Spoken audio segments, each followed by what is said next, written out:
16절까지인데 한번 보겠습니다. 이럴 때까지 50장 1절 여호와께서 선지자 예레미야에게 바벨론과 갈대아 사람의 땅에 대하여 하신 말씀이라. 너희는 나라들 가운데에 전파하라, 공포하라, 깃발을 세우라, 숨김이 없이 공포하여 이르라. 바벨론이 함락되고 벨이 수치를 당하여 무로닥이 부스러지며 그 신상들은 수치를 당하며 우상들은 부스러진다 하라. 이는 한 나라가 북쪽에서 나와서 그를 쳐서 그 땅으로 황폐하게 하여 그 가운데 사는 자가 없게 할 것임이라. 사람이나 짐승이 다 도망할 것임이니라. 여호와의 말씀이니라. 그날 그때에 이스라엘 자손이 돌아오며 유다 자손도 함께 돌아오되 그들이 울면서 그 길을 가며 그의 하나님 여호와께 구할 것이며 그들이 그 얼굴을 시온으로 향하여 그 길을 물으며 말하기를 너희는 오라, 잊을 수 없는 영원한 언약으로 여호와와 연합하라 하리라. 내 백성은 잃어버린 양떼로다. 그 목자들이 그들을 곁길로 가게 하여 산으로 돌이키게 하였으므로 그들이 산에서 언덕으로 돌아다니며 쉴 곳을 잊었도다. 그들을 만나는 자들은 그들을 삼키며 그의 대적은 말하기를 그들이 여호와 곧 의로운 처소시며 그의 조상들의 소망이신 여호와께 범죄하였음인즉 우리는 무죄하다 하였느니라. 너희는 바벨론 가운데서 도망하라. 갈대아 사람의 땅에서 나오라. 양떼에 앞서가는 숫 염소같이 하라. 보라, 내가 큰 민족의 무리를 북쪽에서 올라오게 하여 바벨론을 대항하게 하리니 그들이 대열을 버리고 쳐서 정복할 것이라. 그들의 화살은 노련한 용사의 화살 같아서 허공을 치지 아니하리라. 갈대아가 약탈을 당할 것이라. 그를 약탈하는 자마다 만족하리라. 여호와의 말씀이라. 여기까지 한번 보겠습니다. 오늘은 바벨론의 멸망에 대해서 말씀하고 있어요. 이 바벨론의 멸망이 이제 특별한 것은 성경에서 모든 나라를 다 집어삼키는 그 최종적인 승자가 바벨론으로 되어 있어요. 그러니까 모든 나라를 대표하는 그 머리에 해당되는 나라, 열국의 머리에 해당되는 나라가 바벨론입니다. 다니엘서에 나와 있는 예언대로죠. 다니엘서의 예언에 의하면 바벨론이 곧 황금머리거든요. 황금머리. 자, 그런데 그 모든 나라를 집어삼키는 그 최종적인 열국의 머리에 해당되는 바벨론이 오늘 망한다라고 하는 거죠. 그럼 뭐죠? 그럼 끝인가요? 근데 이 바벨론이라는 나라가 어떤 일을 했습니까? 바벨론이 집어삼킨 나라 중에 누가 있어요? 이스라엘이 있잖아요. 이스라엘을 집어삼킨 바벨론, 그 이스라엘의 뱃속에 들어가 있는 바벨론의 뱃속에 들어가 있는 그 이스라엘, 그 바벨론이 오늘 망한다고 하는 거죠. 그 의미가 어떤 거겠습니까? 하나님은 왜 자기 백성, 자기 언약 백성을 바벨론의 뱃속에다 집어넣었을까요? 그러니까 바벨론의 멸망을 당해서 바벨론에 의해 성전은 완전히 파괴가 되고 바벨론에 의해서 이스라엘 민족이 다 끌려가잖아요, 포로로. 그래서 그 당시 예레미야가 수없이 예언했지만 이스라엘 사람들이, 예루살렘 사람들이 예레미야의 예언을 믿지 못했던 이유가 어디에 있었습니까? 우리 이스라엘은, 우리 예루살렘은 하나님이 택하신 언약의 민족이고 언약의 도성이고 또 언약의 성전이 여기 있는데 어떻게 우리가 저 이방인들에게 패배해서 이방인들의 포로가 될 수 있겠느냐. 그 언약 백성의 어떤 그 믿음 때문에 예레미야의 말을 그들이 거부했잖아요. 근데 어떻게 됐습니까? 실제적으로 하나님의 예언대로 예레미야를 통해서 예언하신 그대로 이스라엘 민족은 바벨론의 포로가 되어 끌려가는 상황이었죠. 그래서 바벨론이 이제 완전 포로 끌려갔습니다. 그럼 최종적인 승자가 바벨론이 되었는데 오늘 말씀에서는 바로 그 예루살렘을 집어삼킨 이스라엘을 집어삼킨 바벨론이 망한다는 것을 예언하고 있는 거죠. 그 바벨론의 멸망 끝에 멸망하고 나서 어떻게 됩니까? 오늘 말씀에 그 4절 말씀에 여호와의 말씀이니라. 그날 그때에, 이거 이제 바벨론이 멸망을 당하는 그때죠.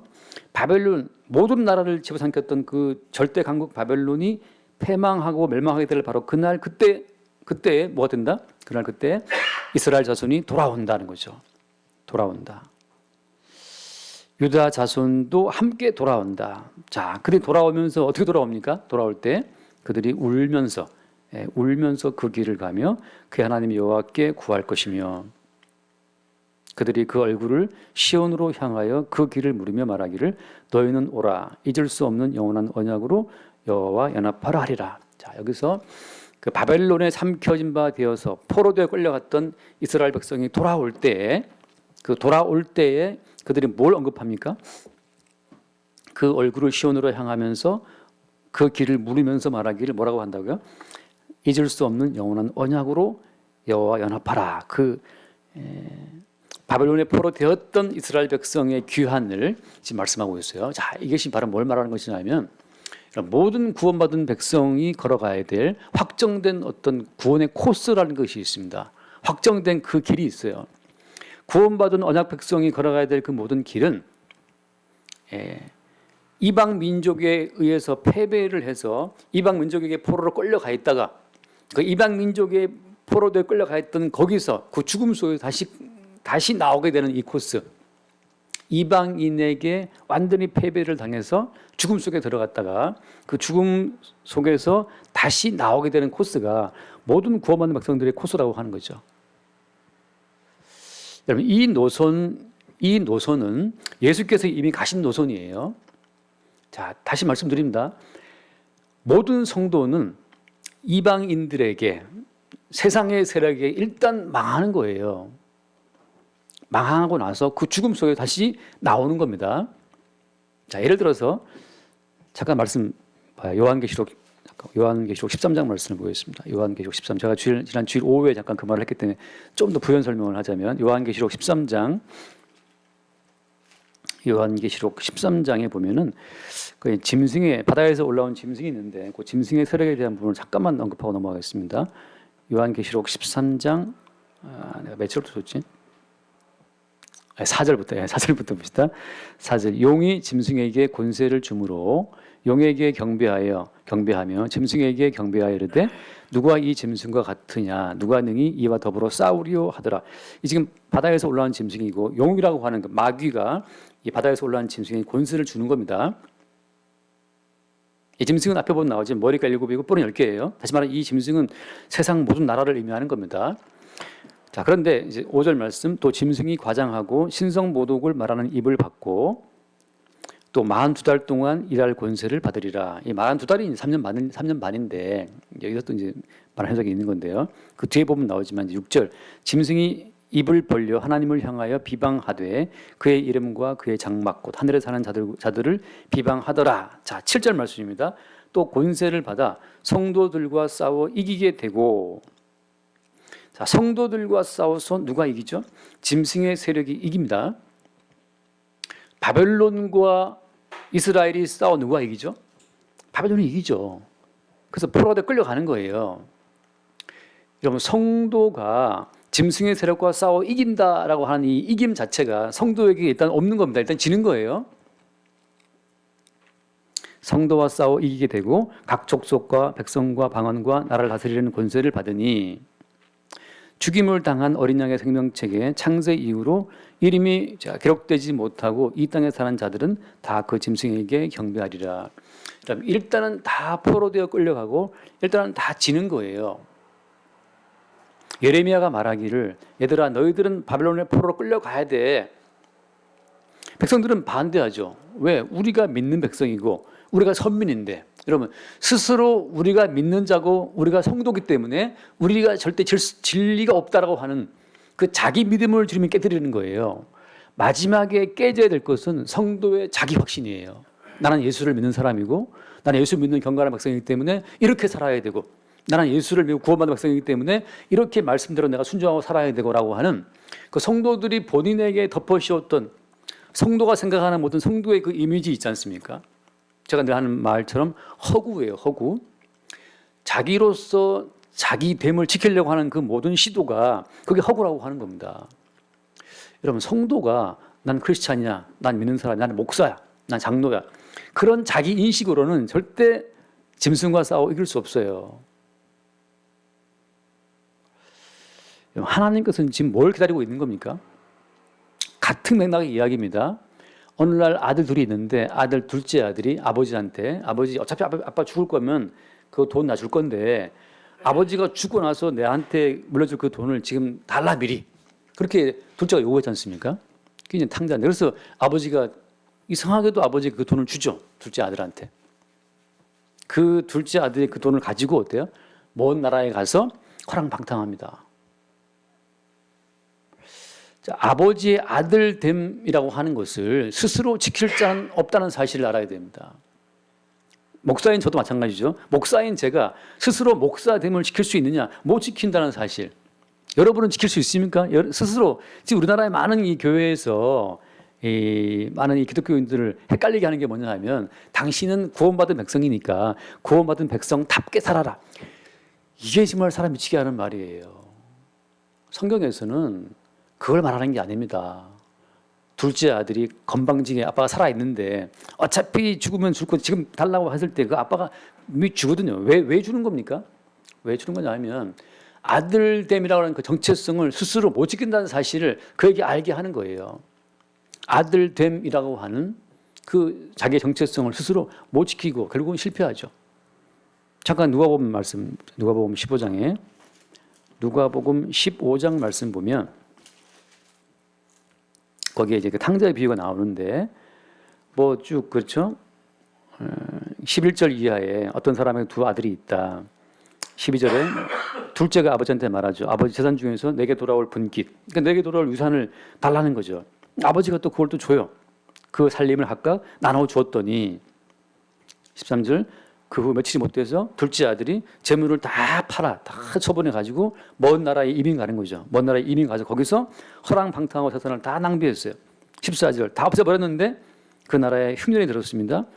궁핍했어요. 15절 그래서 그 나라 백성한테 알바하려고 하는데 알바도 뭐 써주지 않아. 그래서 들러보내 돼지를 치게 했어요. 16절 그가 돼지 먹는 주업 열매로 배를 채우고자 하되 주는 자가 없는지라. 돼지 먹이를 먹으려고 했는데 불구하고 그것마저 없었어요. 그럴 때 무슨 말을 합니까? 17절 이 스스로 돌이켜 이르되 내 아버지에게 양식이 풍족한 품꾼이 얼마나 많은가. 나란 여기서 줄여 죽는구나. 이 자기 죽음, 스스로 아들됨을 유지하지 못하고 패망해 죽게 되는 그 상황, 자기로서 자기를 지킬 수 없는 우리의 실상을 주께서 알게 하시는 거예요. 구원받은 백성이 알게 되는 깨달음은 무엇이냐? 스스로 우리의 성도됨을 지킬 수 없다는 그 사실을 아는 거예요. 아무리 말씀대로 삽시다. 우리는 구원받은 백성입니다. 우리가 하나님 기쁘시게 합시다. 아무리 이야기해도 결국 아까 말씀처럼 짐승과 싸워서 어떻게 됩니까? 짐승에게 권세를 주님 허락했기 때문에 결국은 성도가 지는 거죠. 성도가 져서 다 패망하고 죽게 된 상태. 어떠한 신앙의 의식으로도, 어떠한 성도의 어떤 정체성으로도, 어떠한 경건의 노력으로도 짐승을 이기지 못해요. 그래서 18절 말씀, 내가 일어나 아버지께 가서 이르기를 아버지, 내가 하늘과 아버지께 죄를 지었사오니 지금부터는 아버지 아들이라 일컬음을 감당하지 못하겠나이다. 나를 품꾼의 하나로 보소서. 감히 이제 스스로 아들됨을 주장할 수 없는 상태. 여러분 이것이 바로 무엇이냐? 십자가 앞에서 자기의 실상을 본 자들의 고백이에요. 감히 아버지 앞에 뭘 구합니까? 아버지께 죄를 범해서 모든 걸 다 잃어버리고 죽게 된 상황에서 돌아올 때에는 아무것도 아버지 앞에 요구할 수 없는, 무슨 기도를 해서 뭘 구합니까? 그냥 품꾼이 하나예요. 써주면 감사하고, 그죠? 먹여주면 감사하고, 주시는 대로 먹고 입혀준 대로 입는 거고 그 외에 뭐 바랄 것이 없는 거죠. 그렇게 돌아오는데 20절 얘 일어나서 아버지께로 돌아가니라. 아직 거리가 먼데 아버지가 그를 보고 천천히 달려가 목을 안고 입을 맞추며 무슨 말을 합니까? 이게 중요한 이야기예요. 아들이 말하죠. 내가 하늘과 아버지께 죄를 지었다. 근데 아버지는 뭐 합니까? 22절에 아버지는 종들에게 이르되 제일 좋은 옷을 내어다가 입히고 손에 가락지를 끼우고 발에 신을 신기라.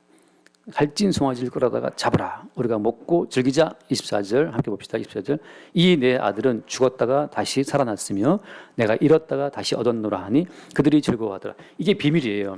모든 성도는 일단 죽어야 돼요. 죽었다가 다시 살아나는 그들만 하나님의 구원받은 백성이 됩니다. 어떤 점에서 죽는 거예요? 자기로서 자기를 관리하는, 스스로 나는 아들이라고 하는 그 정체성을 스스로 유지하려고 하는 그 모든 의식에 대해서 죽는 거예요. 여러분 다윗이라는 사람이 밧세바 사건을 겪으면서 어떻게 됩니까? 죽은 거예요. 말씀을 내가 지킬 수 있고 말씀대로 내가 살 수 있고 내가 계명을 지켜서 하나님께 당당히 설 수 있고 그 말씀을 지켜서 하나님 앞에 당당히 설 수 있다라고 하는 그 다윗이 바세바 사건을 거치면서 죽는 거죠. 모든 성도는 그래서 죽음 속에 들어가는 거예요. 목사님은 다르겠죠? 아니죠. 목사도 매일 죽음에 들어갑니다. 왜? 하나님께서 바벨론을 붙이고 그래서 바벨론의 패망에서 끌려가는 거고 그 끌려가는 그 모든 상황 자기의 죽음과 자기의 잃어버림이다. 잃어버림. 그 잃어버림을 사실은 매일매일 경험하게 되는 사람들이 성도예요. 근데 웬일인지 죽을 때까지 정말 치열하게 기도하고 치열하게 금식하고 정말 치열하게 신앙생활을 해서 신자로서의 정체성이 너무 뚜렷한 사람이 있다고 칩시다. 이거 버림받은 백성이에요. 한 번도 잃어버린 바 되지 못한 자는 영원히 잃어버린 자입니다. 아버지에 의해서 이 내 아들은 죽었다가 다시 살아났다. 잃었다가 다시 얻었다라는 이 아버지의 평가가 있는 자들. 뭐 때문이냐면 이게 아버지에 의해서 살아난 자, 아버지에 의해서 얻어진 자가 되는 거거든요. 이 자들이 구원되는 자예요. 나의 치열한 어떤 그 신앙의 영성으로 막 기도해서 내가 구원받을 자, 이건 마귀에게 속고 있는 겁니다. 구원이라는 것은 모두가 다 실패하는 거예요. 오직 구원은 어떻게? 구원은 하나님의 일방적인 의지에 의해서만 되는 것이 구원이지. 우리의 경건의 능력, 기도에 뭐 빡세게 해서 말이죠. 뭐 금식해서 뭐 내가 마귀를 이기리라, 뭐 마귀야 물러가라, 뭐 저도 한때 기도할 때 사내가 기도할 때 사탄아 물러가라 많이 했는데 그게 그냥 본인 소리에 본인이 이게 도취되는 겁니다. 사탄이 물러가란다고 물러가는 것도 아니고 오히려 다윗처럼 자기의 모든 경건을 잃어버리는 자, 탕자처럼 아버지의 아들이라 감당할 수 없을 만큼 다 까먹고 완전히 그 페류나 탕자가 되는 이런 경험. 그토록 예레미야가 예언했던 것처럼 결국은 바벨론에 삼켜진 바 되어서 포로되어 끌려가 있다가 약속의 말씀이 다시 돌아올 때 그들이 어때요? 돌아올 때 아까 말씀처럼 그 뭐라 했습니까? 돌아올 때 그날 그때 이스라엘 자손이 돌아오며 그 4절에 그들이 울면서 그 길을 가며 그의 하나님 여호와께 구할 것이며 그들이 그 얼굴을 시온으로 향하여 그 길을 물으며 말하기를 그러면 시온 약속의 땅이잖아요. 말하기 너희는 오라 잊을 수 없는 영원한 언약으로 여호와 연합하라.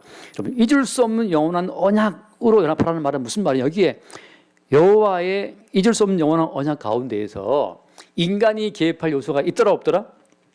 인간은 오직 거기에 죄인으로만 동참되는 거예요. 아버지와 아들의 언약 사이에서 오직 인간은 어떻습니까? 아버지의 아들이라 감당치 못할 자기의 죄인됨을 고백하면서 구원되는 거거든요. 거기에서 인간이 구원받기 합당한 노력한 것은 아무것도 없다는 사실. 인간의 의로움은 0.1도 없다는 그 사실을 고백할 때 그게 영원한 언약이에요. 다시 한 번 말씀 봅시다. 로마서를 잠깐 봅시다. 로마서 8장 같은 맥락입니다. 로마서 8장. 그러니까 아까 제가 요한계시록 말했던 이유는 뭐 때문이냐면 그 마지막 때를 알아서 마지막 한 일에 1290일이라 그러는데 1200 그 한때 두때 반때라 하잖아요. 3년 반 그 환란의 때를 미리 알아서 그걸 내가 이기겠다. 이거 착각이에요. 아까 말씀 좀 뭐라고 했습니까? 성도가 어떻게 성도가 저요 이게요? 성도가 지는 겁니다. 편안하게 지세요. 편안하게. 아니 그걸 무슨 금식하고 뭐 경건해서 이기려고 막 아등바등 애쓰는 거. 아니 이뤄진 바 되어야 주님이 찾아오죠. 주님에 의해서 찾아오게 되는 자들이 구원받는 백성이지 본인이 정신을 바짝 차려서 본인이 이뤄진 적이 없어. 본인이 항상 본인 생활을 단속을 하고 있고 본인이 막 경건하게 살아가지고 정신을 똑바로 차리고 있어. 버림받은 백성이 바리새인 중에 상바리새인이죠. 그런 사람이 없기도 하지만 물론 우리는 사실 매일 밤마다 죽잖아요. 우리가 매일 밤 잠들어 죽으면 지금까지 뭘 압니까? 아까 정윤 잠깐 여기서 잠들었는데 코를 골더라고요. 그래서 점잖은 사람이고 뭐가 없이 잠깐 그냥 코 골고 죽은 거죠. 우리는 매일 죽잖아요. 저희 아버지는 주무실 때 막 입 딱 벌리고 사는데 이건 죽은 모습이죠. 물론 저도 코를 고니까 우리는 매일 죽어요. 그럼 잠드는 그 순간에 아니 그 인간이 무슨 본인의 의식으로 본인의 신앙을 지킵니까? 잠들어 있는데 하나님이 매일 우리를 잠들게 하심으로써 너는 죽은 자야. 너의 경건으로 너의 의지로 절대 구원에 이를 수 없어 라고 하는 그 사실을 우리에게 일깨우시는 건 언제? 매일 우리를 잠들게 하시면서 잠든 그 시간에 우리가 우리의 재물을 지킵니까? 가족을 지킵니까? 우리가 뭘 할 수 있어요? 잠드는데. 그럼 잠 안 자고 버티겠어요? 누가 잠 안 자고 버팁니까? 짐승과 싸워 다 진다. 편안하게 지라고. 전에 저희가 어떤 그 교회 여름 수련회 잠깐 와서 말씀을 전하고 왔는데, 여름 수련회 막 뜨겁게 찬송하고 막 이제 막 이기겠다고 막 승리 찬송을 부르고 그런 이제 분위기였는데, 제가 가서 이제 무슨 이야기를 했냐면, 이기려고 하지 말아라. 편안하게 지라. 왜? 이유가 뭐 때문이냐? 골리앗과 싸울 때, 골리앗이 짐승의 세력을 보여주는 하나의 예표인데, 골리앗이 나왔을 때 아무도 이스라엘 군대가 나가 싸우지를 못해요. 두려움에 잡혀서 다 떨고 앉아 있어요. 아무도 골리앗과 싸워 나갈 자가 없었습니다. 거기에 다윗은 심부름꾼으로 아버지가 보내서 형들이 이제 전쟁에 나갔기 때문에 형들한테 뭐 갖다 주라고 이제 그 목동 그 다윗은 그냥 심부름 간 거예요. 군인도 아니에요. 모두가 다 우습게 아는, 모두가 다 논열쳤던 그런 존재감 없는 그 다윗이 가서 보니까 골리앗이 이스라엘 군대를 모욕하는데 아무도 못 싸우고 다 떨고 앉아 있네. 그 다윗이 뭘 의미하는 거예요? 그 다윗이 그리스도 예수를 의미하는 거죠. 여러분, 싸워서 이길 자는 주님이고 오직 주님 혼자만이 바벨론과의 싸움에서 패배해서 끌려가서 쭈그리처럼 쭈그려 있는 우리들을 끄집어내 오실 분은 그리스도 예수 한 분, 그분의 이름으로만 구원되는 거지. 정춘하라고 하는 이 어줍잖은 이름을 어디 갖다 끼웁니까? 그다음 편안하게 떨고 편안하게 지세요. 그러니까 다들 그 여러분 수련회 때 제가 그 얘기를 했어요. 여러분, 그냥 떨리면 떨고 그냥 지게 되면 지라고. 여러분이 다 이겨버리면 예수는 왜 왔겠냐고. 항상 예수의 승리를 보여주는 용도로 우리가 부름받았기 때문에 항상 우리는 두려워 떨어야 되고 포로 끌려가야 됩니다. 매일매일 죽어야 돼요. 매일매일 패배해야 돼요. 거기에서 우리를 끄집어내시는 그리스도 예수의 그 구원의 능력을 매일 새롭게 발견하는 겁니다. 여러분, 제대로 하면 이 시간 예배 시간 나와 앉아있을 분 아무도 없어요. 도대체 무슨 힘으로, 무슨 권능으로, 어떤 지혜로 여러분 이 자리에 여기 예배 시간에 함께 앉아 있는 겁니까? 이것은 우리의 힘이 아니고 그 죽음 가운데 우리를 끄집어내시는 주의 권능으로 여기 앉아 있는 거고, 예배 시간 잠깐 1시간 말씀을 듣고 있는 거지 우리 힘이 아니에요. 우리 힘으로 예배 나왔다고 생각하는 사람들은 점점 자기의 의로움에 도취가 돼. 본인이 뭐 대단한 줄 알아. 점점 이제 나는 한 번도 예배 안 빠졌어. 나는 한 번도 예배 안 빠지고 주일을 지켰어. 나는 뭐 11조를 했어. 나는 기도를 했어. 자기 의로 자기를 치장하고 있을 때 뒤에 짐승이 웃고 있어요. 바로 그것이 짐승에 붙잡힌 자의 모습입니다. 자기의 의에 흠뻑 취해서 지옥 가는 거죠. 거기에 입혀주시는 그리스도 예수의 의가 없는 거예요. 그 로마서 오늘 8장, 그 로마서 8장 읽고 정리 후딱 로마서 8장 31절 말씀 보면 31절 그런즉 이 일에 대하여 우리가 무슨 말 하리요? 만일 하나님이 우리를 위하시면 누가 우리를 대적하리요? 자기 아들을 아끼지 아니하시고 우리 모든 사람을 위하여 내주신 이가, 여러분 그 아들을 내주신 그분의 사랑을 우리가 모독하면 안 됩니다. 무엇이 모독하는 겁니까? 하나님 아버지 아들 주신 거 고마운데 그거는 99%, 저도 1% 좀 해드리죠. 그게 모독하는 거예요. 아들을 주신 그 사랑으로 모든 걸 다 이루었습니다. 33절 누가 능히 하나님께 택하신 자들을 고발하리요? 어렵다 하신 이는 하나님이시니 누가 정죄하리요? 죽으실 뿐 아니라, 그렇죠? 다시 살아나신 이는 그리스도 예수시니 그는 하나님 우편에 계신 자요 우리를 위하여 간구하시는 자신이라. 지금 또 죽으시고 살아나시고 지금은 또 간구하고 계신 분이에요. 그분의 죽으심, 그분의 살아나심, 그분의 간구하심으로 말미암아서 지금 그 다음 말씀, 누가 우리를 그리스도의 사랑에서 끊으리요?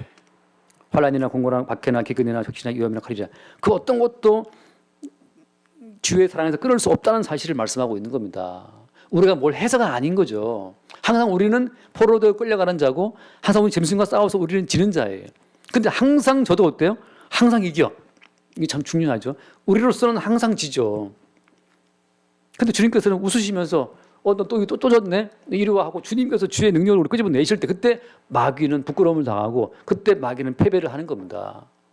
그렇게 다윗을 유혹해서 밧세바를 범하게 하고 다윗을 그렇게 유혹해서 밧세바의 남편 우리아를 죽이게 했잖아요.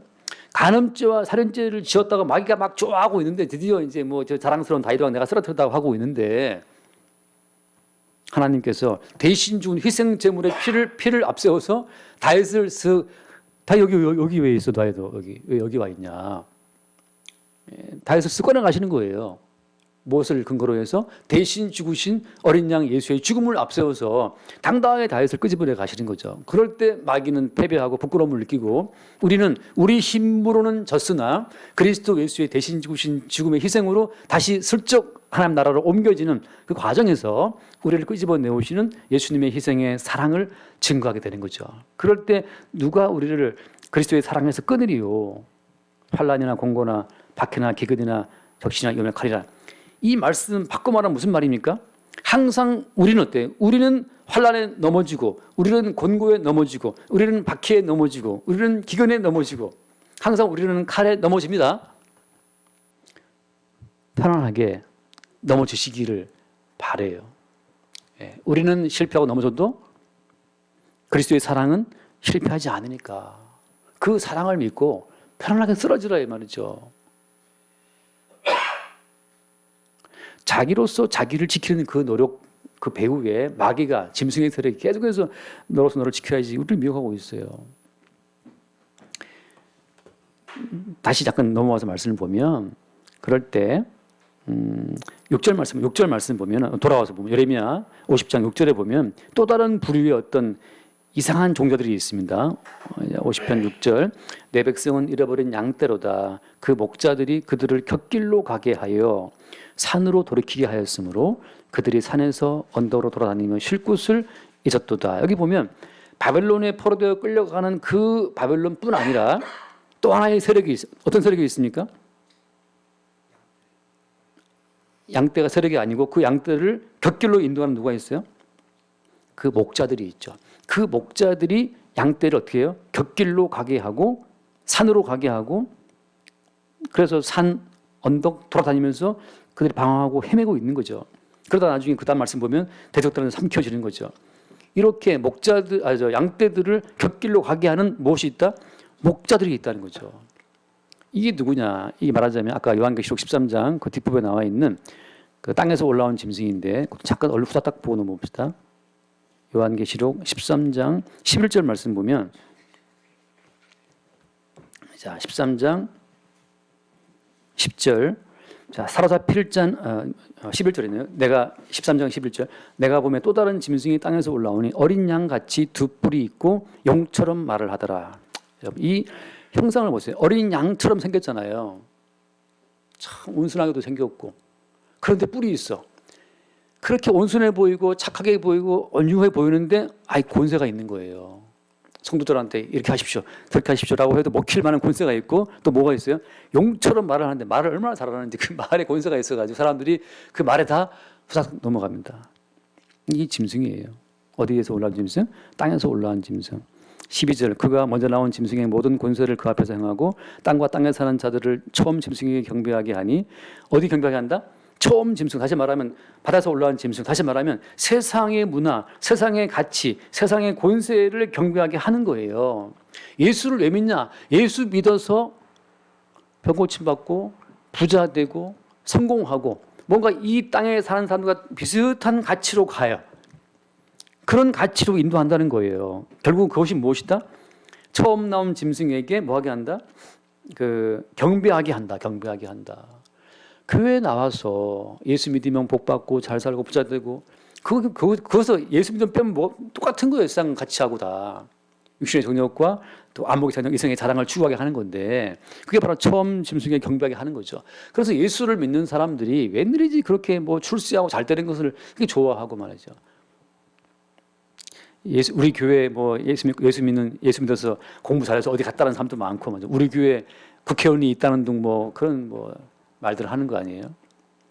땅에서 올라온 짐승이 그렇게 양떼들을 그릇된 길로 인도하는 거예요. 어떤 길로? 결국은 바다에서 올라온 짐승, 세상 권세, 세상 가치, 세상의 어떤 그런 가치관과 똑같은 걸 따라가도록 누가 교회에서 목자들이 그걸 조장하는 거죠. 하나님 믿는 백성들이니까 더 잘 살아야 되고 더 좋은 집 살아야 되고 뭐 이런 식으로 말이죠. 더 훌륭히 율법적으로 바르게 살아야 되고 그게 아니거든요. 그게 그 탕자가 방탕할 때 집에 있었던 그 큰아들처럼 자기의 의로움을 두둑이 채우고 있는 사람들, 내 의로움을 채우기 때문에 잘 사는 거예요. 어떤 분이 말하기를 율법대로 살면 잘 산다는 말을 해요. 그 말이 일리가 있습니다. 규칙대로 살면 잘 살 수 있어요, 분명. 근데 그것이 하나님의 복이라고 광고하죠. 그건 아니라는 겁니다. 하나님의 복은 그게 아니에요. 하나님의 복은 로마서에 있는 말씀처럼 한 거 아무것도 없는데 주께서 용서하시고 주께서 모든 죄를 가리워 주신, 그리고 오직 주의 은혜로 사는 그 자들이 복이 있는 거거든요. 그래서 그 뒤에 이제 말씀, 그러니까 아무튼 뭐 결국 이 땅에서 올라온 짐승이 뭐 하느냐, 그래서 14절 말씀, 13절 큰 이적을 행하되 심지어 사람들 앞에서 불이 하늘로부터 땅에 내려오게 하고, 이 땅에서 올라온 짐승이 이적을 또 행해요. 뭐 기도하면 병도 낫고 말이죠. 뭐 방언도 받게 하고, 뭐 아무튼 사람들로 하여금 감탄할 만큼 이적을 행해서 다 그들이 따라오는 거죠. 14절 짐승 앞에서 받은 바 이적을 행함으로 땅에 거한 자들을 미혹하며 땅에 거한 자에게 이르기를 칼에 상하였다가 살아난 짐승 세상 권세를 따라가라 하는 말인데, 우상을 만들라. 결국 이들이 뭘 만듭니까? 우상을 만들어요. 여러분 생각해 보세요. 출애굽 했을 때 광야에서 금송아지 우상을 만든 사람이 누구였어요? 모세가 산에 가서 안 내려올 때 백성들의 금가락지 다 뽑아가지고서 녹여서 금송아지 우상 만든 사람이 누굽니까? 대제사장 아론이에요. 아론이 만들었잖아요. 그랬던 목자들이 말이죠. 이 목자들이 우상을 만들어요. 어디서? 교회에서. 그래서 교인들로 하여금 뭔가 우상을 추구하게 만들어. 그들이 기도하는 모든 기도를 들어보세요. 뭘 기도하느냐? 그 기도 가운데 많은 내용들이 바다에서 올라온 짐승의 우상에게 경배하는 그 우상, 뭔가 본인들이 추구하는 욕망의 우상을 만들어 그 우상을 이루기 위해서 기도하는 거예요. 하나님 아버지, 우리 교회 큰 교회, 사람 많으면 모이는 교회, 부흥하는 교회, 오대양 육대주에 누비는 교회, 명분은 좋지만 그 속에 들어있는 그 내막은, 그러니까 말은 다 맞죠. 아론이 무슨 말 합니까? 금송아지를 보고서 이 신이 바로 너희들을 애굽에서 인도해낸 여호와라고 금송아지에게 명명했어요. 명명. 그거 웃기지 않습니까? 그 금송아지를 보고 아론이 한 말이 뭐냐면 이 신이 바로 여호와다라고 했다니까요. 그러니까 우리가 볼 때는 어이가 없지만 오늘날 교회에서 그런 일을 하고 있는 거죠. 목자들이 그랬던 길을 인도하는 겁니다.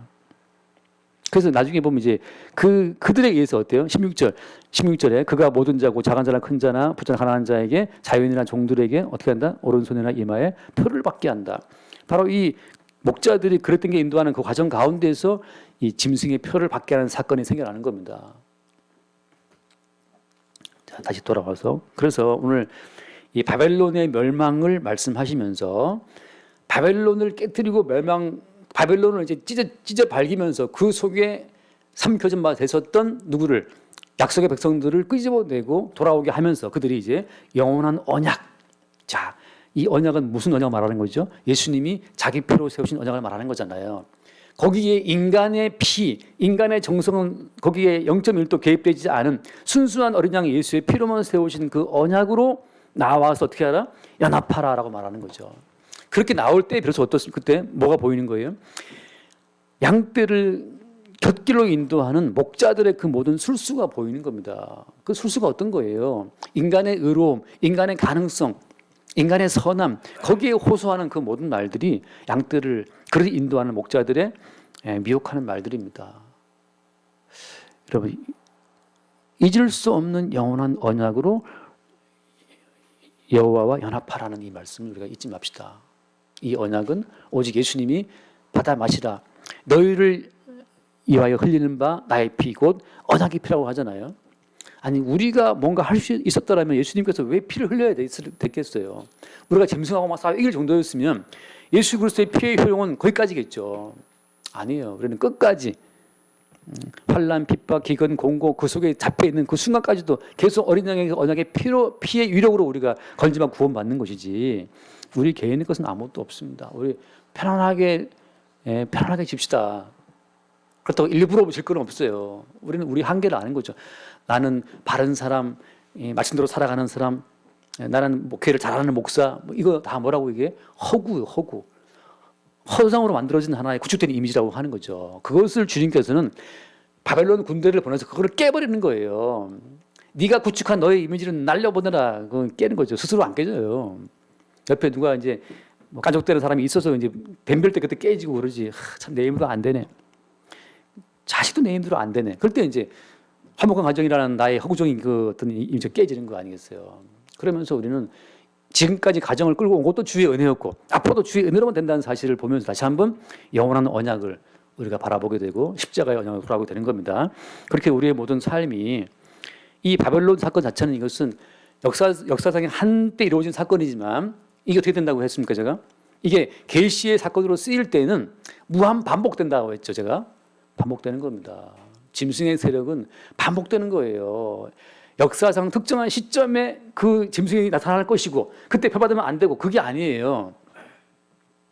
계시의 세계에서 역사상에 수없이 벌어지는 사건들이고 그때마다 택한 백성들은 그 사건을 통해서 다시 이제 내가 바벨론에 풀어되어 있었구나, 내가 잊어버린 바 되어 다시금 돌아오는 그 역사가 있는 거죠. 그러니까 성도는 바울 말처럼 I die daily, 나는 매일매일 죽는다. 우리는 매일 남편 때문에 죽고 아내 때문에 죽고 자식 때문에 죽고 나는 참 안 되는구나. 회사 나가서 깨지고 말이죠. 우리의 그 무익함을 늘 발견하면서 다시 잊을 수 없는 영원한 언약으로 다시 돌아오는 거죠. 주님, 저는 무능합니다. 무익합니다. 저는 죽어마땅한 자입니다. 내 힘으로는 아무것도 아닙니다. 그리고 다시 돌아올 때, 그때 끊을 수 없는 그리스도의 사랑을 다시금 발견할 때, 그때 찬송할 수가 있는 거죠. 그런 흐름 속에서 비로소 이제 잃었다가 얻게 된 새로운 백성, 그들이 등장하는 겁니다. 그렇게 우리의 모든 삶을 주께 드리기를 원합니다. 기도하겠습니다. 하나님 아버지 감사합니다. 이스라엘을 삼켰던 바벨론을 주님이 다 깨뜨리니까 그 죽음 속에서 다시 돌아오는 언약 백성이 나타납니다. 날마다 우리를 주와 함께 십자가에 죽게 하시고 다시 우리를 그 죽음 속에서 끄집어내고 살리시는 그 부활의 주님을 새롭게 경험할 수 있도록 늘 우리의 인생을 축복하여 주옵소서. 우리 주 예수 이름으로 기도드립니다. 아멘.